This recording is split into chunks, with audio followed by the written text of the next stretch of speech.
Hey, how's it going, guys? So today's project is going to be working on this plow. I'm going to be building some sides or spill guards or box ends, whatever you want to call them, to help carry a little bit more snow and help the spillover. I've been using this plow now for, I think, 3 years on my Kubota Bx23s. It's oversized for it. It originally came off a truck. And as you can see from the jagged cut, I just plasma cutted it down to a more reasonable size. And I added on a skid steer quick attach plate and welded up just some simple brackets just to reinforce that. It does pivot right now, and it's a manual obviously. And that's kind of annoying, but the bigger problem is my tractor's too light on the front to be able to windrow snow necessarily.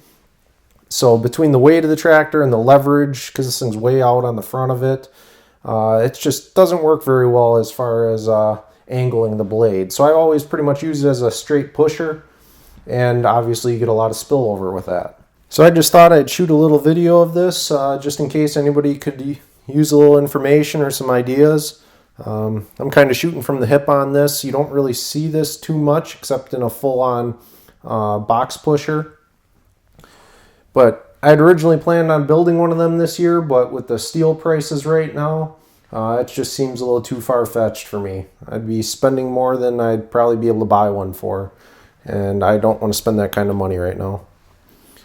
So basically what I've done already is I've taken this old plow wing wear edge. This was off a Western Wideout. I'm sure none of you guys have one of these laying around, so there's really no point in showing you too much on it. But basically I put it on the table saw, cut it down to size. I'm doing 5 inches there. Then I ripped it down again, down widthwise. I probably would have left it full thickness actually had I really planned on this, but nonetheless, I cut it down to 1 inch, and then I put it on the planer just to square everything up. So that's what I'm left with here. I just cut it because it's going to go on the inside of the outer edge of this blade. So I cut it to fit the wearer bar, and just put a little 45 on the tip of it. So that's basically just a 6-inch exposure then, plus obviously the blade there. So 6 at the bottom, 8 on the top about. Same thing for this side, and then I've got my cardboard template I'm going to use here to make the radius for this. I'm planning on doing 2 inches over on the back side here, and that's going to go all the way around so then it can be fully welded at the bottom and the top there. And then more than likely I'm just going to actually come from the top here and do a diagonal down to the bottom. As I'm not really so concerned about carrying more snow, it's a little tractor as it is, and really can't handle that much, as I am concerned about the spilling of the snow, just being able to carry it a little further before it starts to run over. So that pretty much gets you up to speed to where I'm at right now. I'm going to put that cardboard on this block here because that's going to be my square edge. And then I'm just going to trace this out with a scribe and get that angle right.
Alright, you guys, so as you saw, I ground down all the welding places I'm going to be doing on the plow itself, as well as I cleaned up the entire plate well outside, just because I really don't have like an acid wash or anything to take that mill scale off. So I ended up pretty much grinding everything, and it was just a lot easier to do out there than trying to do it once it's welded to the plow. So just to test fit this thing up, it's kind of awkward trying to hold it on that block here.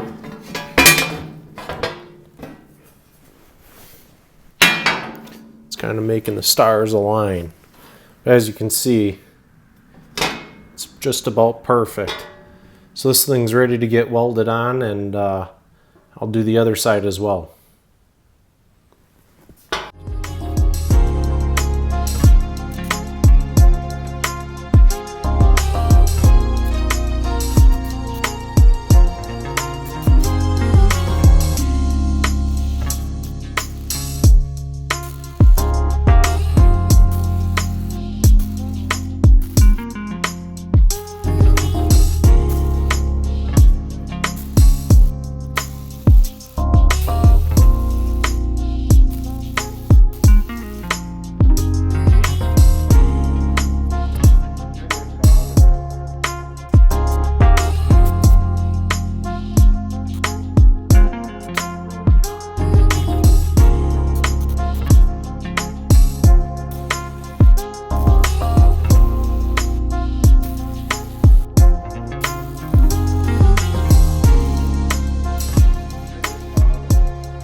Alright, to address the elephant in the room, and as you guys can see, it's this gaping hole. I chiseled out some of the loose crap here. Obviously you'd want to cut this out and patch it right, but this is just makeshift. I'm not too worried about keeping this plow forever, so I'm not worried about it. But what I did here is I cut out 4x4 inch piece of 1/8 inch or so. I put a little crease in it. I'm going to use that to knock out 2 birds with 1 stone. Number 1, cover up the hole. Number 2, I'll use that as a brace point to support the edge of the plow here. This is only made out of 1/8 inch. It's not exactly ideal for this application. It's just what I have, and I don't want to go and buy 3/16 just for this, especially with the prices right now. So I'm going to make my support here going across. I'm going to weld this in, and I'll do the other side the same to match, so it doesn't really look out of place.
Alright, so the way I'm going to do this skid shoe mount is I'll probably just use 2 bolts. I'm thinking 1.5 inches in and then about 5.5 inches in. And I'm probably just going to go about 1 inch down. I think the way I'm going to do this is kind of probably unorthodox, but I'm actually going to drill it out in the rubber. I mean, it's pretty firm, but so you're going to use this as a guide then to drill my holes into my metal. Just for simplicity reasons, I think it's going to be a little easier. So I'm going to do that on each side. And I don't know if you guys noticed, but this has been sitting on 1/8 inch metal. I've got this kind of made up so then it's going to stay a little bit below to start with. That way it's just got a little bit of room for play. If these things ain't exactly perfect, my floor isn't perfect, whatever it is, these skids will actually wear into where they need to be. So that's my thinking behind it. I know they're eventually going to wear out, and there's not really going to be a way to adjust these with how I cut the angle on the back. Typically, you'd just be able to slide them down. Well, if you slid these down, it would actually be pulling it forward. So one way I could do that is actually just cut the backs a little bit so then I can slide it down a little bit. But as for now, I'm not worried about it. I'm not using this thing commercially or anything like that. So I'm going to go with this. I do have an extra set of these that I can make up to replace these with once they do wear out. Or like most of you, if you guys are thinking about building one of these, you might just be picking up some like 3/4 inch rubber from your farm supply and bolting it on with that. So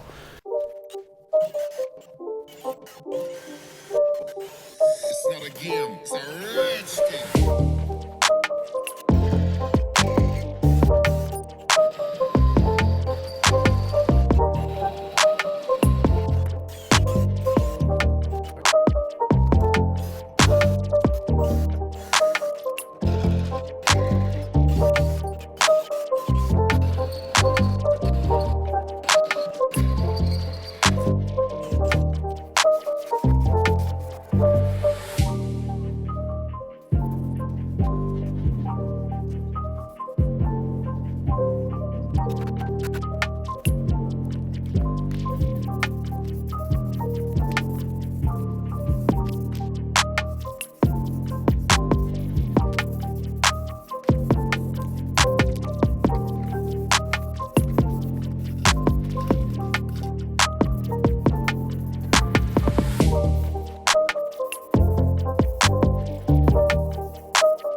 alright you guys, so it's been a couple days now. The paint's had a chance to dry, so I'm going to mount up these skid shoes I made.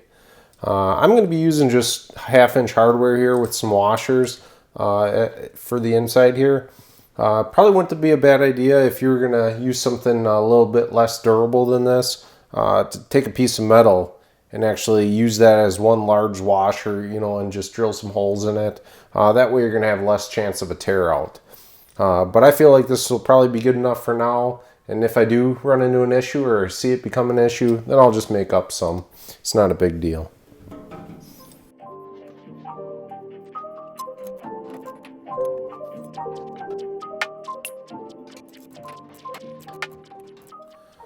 Alright you guys, well I think that concludes the build video for the box ends on this snowplow blade. All I got left to do is just replace that bolt for the plow blade and I should be all set for a chance of snow this weekend. I'll be sure to get a video of this thing in action this winter so you guys can see how this thing performs with the box ends on it. If you enjoyed this video, please give me a thumbs up. Comment if you guys got any questions for me. And be sure to hit that subscribe button. Thanks for watching.